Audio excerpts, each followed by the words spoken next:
Hola, buen día. Nosotros vamos a exponer, somos el equipo 3 de la carrera de contabilidad y vamos a exponer la empresa y los costos. El tema que me tocó es la función de producción y los costos.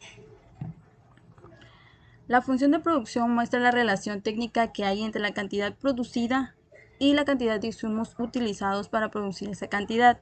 La función de costo total muestra una relación entre la cantidad de producción y su costo de producción. Las dos funciones están estrechamente relacionadas. Los costos totales están determinados por las limitaciones técnicas de la función de producción. La función de producción permite combinar los factores en diferentes proporciones. Se aplica a una tecnología dada.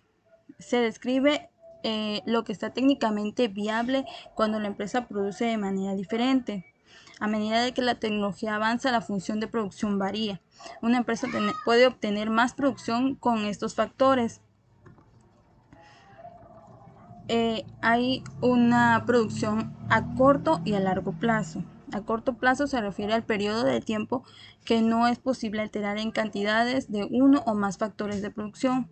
Hay al menos un factor que no puede alterarse y es el factor fijo. Suponemos que el factor fijo es el capital y el factor variable es el trabajo. El largo plazo es el tiempo necesario para que todos los factores sean variables. Los costos. ¿Qué son los costos importantes? Los costos contables son gastos reales más gastos de depreciación del equipo capital. El coste económico, el coste que tiene una empresa para la utilización de sus recursos económicos en la producción. El costo irrecuperable es el gasto que no se recupera una vez que se realiza. Esto incluye el económico. Hay costos fijos y costos variables. El costo total tiene dos componentes. El coste fijo o el costo fijo no varía con el nivel de producción y que solo puede eliminarse cerrando. Coste variable varía con el nivel de producción. ¿Qué costes son los fijos y cuáles son los variables? Depende del horizonte del tiempo en el que lo estemos considerando, en el que lo estemos viendo. El corto plazo existe el coste fijo y el coste variable, y a largo plazo todos son variables. El costo, igual que la producción, hay a corto y a largo plazo. A corto plazo es la variación cuando varía una unidad de variación. El costo es unitario y es multiplicado por la cantidad adicional necesaria para producir la cantidad adicional. Cuando hay un solo factor variable, el costo es igual al precio del factor dividido. El costo a largo plazo. La elección de factores minimiza costos. ¿Cómo seleccionar los factores para obtener determinado costo con el menor costo posible? Pues utilizamos dos variables. La cantidad de valores que se utiliza en una empresa depende de los precios de estos factores. Suponemos que los mercados competitivos toman en cuenta ambos factores. Lo que hace a la empresa no afecta a los precios.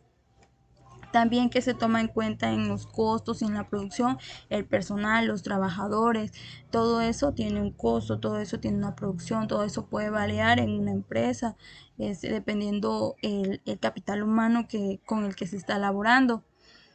Bueno, muchas gracias por su atención. Los costos y los gastos. Una empresa al realizar sus actividades efectúa gastos, lo que conlleva generar costos. El administrador es el encargado de valorar los gastos y los costos de la empresa. El costo es una de las herramientas principales que se utiliza para plantearse las decisiones de una organización de la empresa. Toda empresa tiene la obligación de examinar sus gastos y sus costos para poder decidir las acciones de la empresa. Los principales costos y gastos de la compañía son gastos generales, costo de materia prima, costo de mano de obra, gastos financieros, costo de venta, costo de distribución y gastos administrativos. La administración de los costos financieros de la empresa debe tener los siguientes elementos. Número 1. Información clara e idónea de los gastos y costos que posee la empresa. Número 2. Centralizar el control de los gastos y costos. Número 3. Sugerir al gerente de la empresa las decisiones idóneas sustanciadas con el estudio de los costos y los gastos. Número 4. Realizar los procedimientos adecuados que nos ayuden a conocer la versatilidad de los costos y los gastos. Diferencia entre costos y gastos. Los gastos son pagos realizados o por realizarse para efectuar la producción de una empresa. La empresa debe realizar una serie de gastos, los cuales se denominan generales de producción y empresariales. Los constituyen los pagos y los egresos realizados o por realizar para la continuación de su producción. Los gastos generales son gastos financieros, gastos administrativos y gastos de producción. Los gastos financieros son toda aquella inversión que se hace antes de empezar la operación de la empresa. Los gastos administrativos proporcionan la facilidad de organizar la producción de la corporación para una operación unificada. Gastos de producción son las operaciones que se realizan para que los productos y servicios lleguen a los clientes. A continuación abordaremos los costos para identificar la diferencia que hay entre este y los gastos. Los costos son la inversión que realiza la empresa para llevar a cabo la producción. Los gastos se transforman en costos cuando estos se incorporan al proceso productivo. Relación entre isocuantas e isocostos. Cada curva isocuanta representa las diferentes combinaciones de L y K para producir una determinada cantidad de bienes o de servicios. Cada recta, a esto me refiero a la línea de isocostos, representa las diferentes combinaciones de L y K, provocando así el mismo costo. El equilibrio del productor se alcanza cuando maximiza su producción para un desembolso total determinado, es decir, cuando alcanza la isocuanta más alta, lo cual ocurre cuando ésta es tangente al isocosto. ¿Por qué son rectas las líneas del isocosto? Las líneas del isocosto son rectas porque los precios de los factores productivos son constantes y tienen un negativo correspondiente a la relación entre los precios de cada uno de los factores productivos. Hola, mi nombre es Elisa Maday Corso Hernández y hoy voy a presentar el tema 3.4 llamado el rendimiento según la escala de la planta. En economía, mediante el concepto del rendimiento de la escala, pretendemos describir cómo varía la producción cuando varían a la vez y en la misma proporción todos los factores productivos, es decir, el cambio de tamaño o escala de la planta. Los rendimientos de la escala. Es cuando aumentamos la utilización de todos los factores de manera proporcional. El aumento en la producción puede ser proporcional a este aumento de los factores. Puede ser mayor o menor. Hablamos entonces de los rendimientos de escala constantes, decrecientes o crecientes.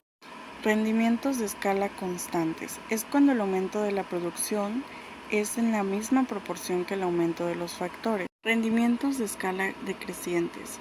Cuando aumentando de forma equilibrada todos los factores, la producción se aumenta en menor proporción. A esto también se le llama deseconomías de la escala. Rendimientos de escala crecientes. Se da cuando al aumentar en una determinada proporción el uso de todos los factores, la producción incrementa en una mayor proporción. A esto también se le llama economías de la escala. Gracias por su atención. Los dejo con mi compañera con el siguiente tema. Pues como ya saben, mi nombre es Jessica de María de la Cruz Martínez. Le vengo a explicar el último subtema que es las economías y deseconomías. Dice que son aquellas que se dan en el instante en que fabricar un servicio o producto aumenta o disminuye. La llamada depende de la tasa de producción. ¿Cuándo se pueden implementar? Bueno, pues una empresa puede implementar la economía en cualquier etapa del proceso de producción, extendiéndose aquí producción como concepto económico en el que se incluye teoría de las actividades relacionadas con el producto que se involucran al comprador final. Y vamos a ver igual cuáles las diferencias entre la economía y la deseconomía. En pocas palabras, la economía de escala hace alusión a la capacidad que tiene una empresa para producir más formas de económica, ya que cuando más productos produce, menos costos unitarios suponen para la organización. Y pues por su parte la deseconomía Es justo el fenómeno contrario. Gracias.